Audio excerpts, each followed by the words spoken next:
Hey, what's going on, fellow music makers? My name's Patrick, and today I want to share with you my top 3 tips for boosting your creativity in music. So for those of you who may be searching through the internet and have happened to stumble upon this video, it's nice to meet you. My name's Patrick Breen. I'm a New York City-based singer-songwriter, guitar player, music maker, and over the years I've really tried to understand the ebbs and flows of the creative process. Sometimes we're trying to figure out how to just get started today. Other times, we're trying to figure out how to sustain creativity over long periods of time. And other times, it's a battle just to break through those creative blocks and get any interesting idea down. Well, today I want to share with you 3 points that have really helped me over the years. And I know that when I face some of these creative hurdles, I have the perfectly laid out to-do list that will help me address the problem and get back on my feet and making better music. You may not agree with every point that I make, but hopefully somewhere in here I can give you something that will help you on your own creative journey. My first tip: understand your opponent. This may seem simple, but it's so important to understand what you're up against. No matter what you're doing in life, it's so difficult to get started. Whether you're writing your very first song or you're just writing the next song, getting started is the hardest part. For years, I was trying to figure out why every time I sat down to write a song or do a video, it felt like everything that could go wrong went wrong. Some people call that Murphy's Law. Some people call that bad juju. Some people call that the goddamn devil. Whatever you want to call it, you know that it ain't good and you know it shows up. Well, a couple of years ago, a friend of mine gave me a book, and it was like everything that I've ever felt was described in less than 200 pages, which isn't bad because I don't like reading. It ain't my thing. Shout out books. I don't like you. But I read this book. The book is called The War of Art. It's a fantastic book by Steven Pressfield, who, if you haven't heard of, he's the guy who wrote The Legend of Bagger Vance. He's a dope writer, though. I don't mean to. Anyway, moving on. In this book, Steven Pressfield defines the creative opponent as resistance, but you can still call it the goddamn devil if you want. Pressfield says, resistance is the most toxic force on the planet. If you believe in God, and I do, you must declare resistance evil, for it prevents us from achieving the life that God intended when He endowed each of us with our own unique genius. He goes on to list the different activities that will most elicit resistance. And he concludes by saying, in other words, any act that rejects immediate gratification in favor of long-term growth, health, or integrity. Or expressed another way, any act that derives from our higher nature instead of our lower. Any of these will elicit resistance. Now, as much as I would love to sit here and read to all of you for the next hour, you're probably not gonna watch that video. But I will say that defining the opponent has been the most important thing that I have done in my creative journey. Now, that's just a brief overview, but this book will teach you all about understanding resistance, fighting resistance, and getting beyond resistance. I'm not sponsored by this guy. He doesn't even know who I am. I just love this book. I make it a point to read it once a year, and I highly recommend that you do the same. It's a great read, it's a short read, and it's gonna fill you with so many tools that you can use to be more creative. Obviously, I'll link everything below for you guys, all the resources that I list today, but you may wanna check this book out. It really changed things for me. You start to see that resistance doesn't just show up in your creativity. It shows up in your relationships, in your health goals, if that's something that you're about. But understanding what you're up against is the first step in figuring out how to beat that thing. Now that you understand what you're up against, you need to set yourself up and get prepared to step into the ring with your opponent. A lot of times we start our day feeling blocked or feeling like we don't have any original ideas, and it can be so hard to just clear your mind and open yourself up. A couple years ago, I was really struggling, battling through some creative blocks and trying to get myself to the next level of my own creativity. And a friend of mine recommended a book called The Artist's Way by Julia Cameron.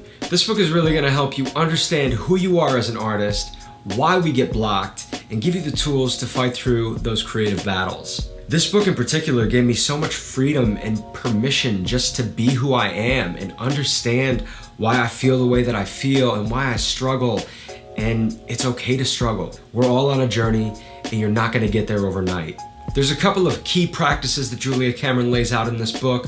One is called an artist date, and I'm going to talk about that in a little bit. But the other thing, and probably the most important practice that I implemented after reading this book, was what Julia calls morning pages. And essentially the morning pages are stream of consciousness writing. Julia Cameron says to write 3 pages. Some people say write for 10 or 15 minutes or even 30 minutes. And it's just writing down the thoughts in your head. You're getting all of the garbage out of the way, getting your mechanical brain out of the way so that you are freed up to be more creative that day. It's highly effective, but it's one of those things that works best if it's implemented as a daily practice. This book is a great read. There's a ton more in here other than just the morning pages and the artist date. Definitely recommend it. It's one of those books that I pull off the shelf all the time. So now that you understand your opponent and you've got a little morning routine that will help prepare you to fight that opponent, let's talk about some of the things that you can do to be more effective when fighting resistance. So my second tip for boosting your creativity is growth. Because you know what they say, if you ain't growing, you're dying. If you ain't growing, you ain't flowing. Nobody says that. That's stupid. Moving on. One of the things that you will always need to do is expand your creative ceiling, your creative threshold. The things that you are capable of as an instrumentalist, as a writer, as a vocalist, those things have a threshold. And the more that you learn, and the more that you practice, and the more that you try new things, the more that creative ceiling is going to expand, and you're gonna have more tools at your disposal. So when you're practicing, try new genres, try some styles that maybe don't necessarily line up with the types of music that you're gonna be writing. Because with every new thing that you learn, you may not take a ton away, but you may take 1 or 2 little things, riffs, writing styles, vocal ideas. You may take a couple of those things away with you that fit perfectly with the ideas that you're trying to create. It also doesn't hurt to find a teacher or a mentor that can help you reach the next level of your ability. A lot of times when you're trying to get to the next level, a mentor or a teacher can help you accelerate that process. Now, maybe you're in a situation where you feel like you don't have access to an in-person teacher, or you don't have the resources to pay for something regularly. There's tons of resources online, from websites to Skype lessons. Just do the research and find what works best for you and your goals. The next thing I found that has really helped me grow as an artist and as a creative is to just engage in the community. And this comes back to Julia Cameron's idea of the artist date. Do something each week that is helping you grow as a creative thinker. Be around art and culture and music and movies. Even if you're a musician, going to a museum and seeing some art can still stimulate the creative process like you wouldn't believe. Physically, tangibly, being in the presence of somebody else's creative process is only gonna ignite in you that drive, that creative force that you need when you sit down and you write your music. If you have the ability or the access to go to concerts, go to as many as you can. I mean, seeing another musician up on stage, doing their thing, engaging with the crowd, it's gonna encourage you. You should be able to look at that and say, yeah, I can do the work to get there. The more that you can do to immerse yourself in a community of arts and creativity, the better off you're gonna be. Lastly, when thinking about growth, I think it's really important to look at the content that you're consuming. What music are you listening to? What podcasts are you listening to? What YouTube videos are you watching?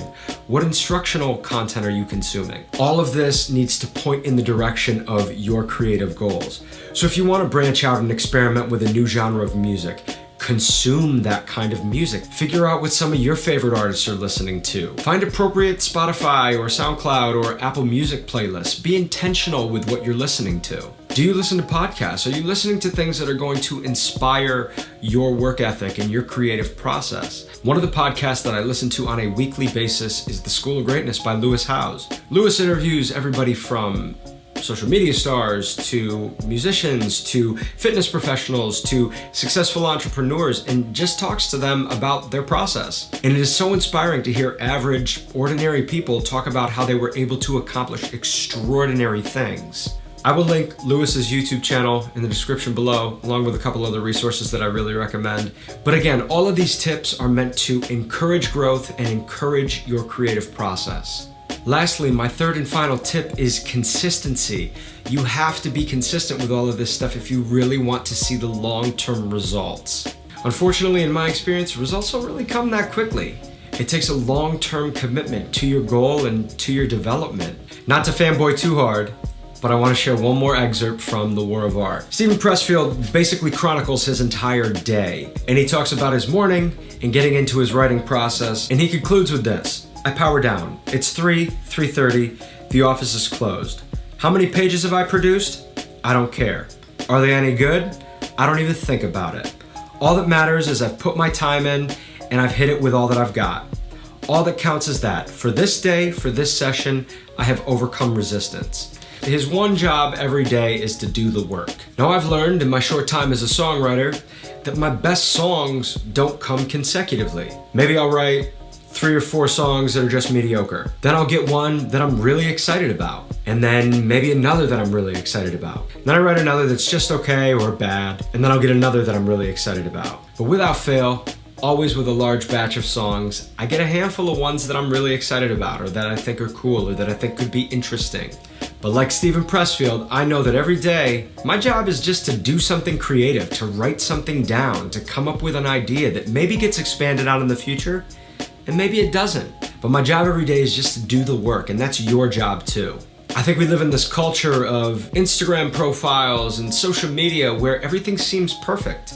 And it's not. But we live in this world where we show people the finished product and we don't show people the process. And the process can be kind of ugly. But then we go scrolling through Instagram and we see how perfect and polished everybody looks and we feel bad about our own imperfections. Don't feel like everything that you do has to be the absolute best that you have to offer. Always strive for your best, always put in your best effort, but know that it's not always gonna be perfect, and that's okay. Your job is to keep showing up, keep doing the work, and understand that the tree doesn't fall right away. It takes a lot of little chops to bring down a big tree. So dream big and keep working hard. All right, guys, that's gonna be it. Like I said, these things have worked really well for me over the years. If there's something that's worked really well for you, share it in the comments below. I would love to hear from you. But I hope this left you feeling encouraged today. I hope you feel driven. I hope you wanna go out and work hard tomorrow. Get out there and do your thing. Please like and subscribe. And I'll see you guys soon, all right? Peace. But then we go scrolling through Instagram and we see how perfect and polished everybody looks, and we feel bad about our own imperfection. It's all good. We all make mistakes. I may or may not have farted like a second ago. I'm not gonna put that in the video, but just know it was there.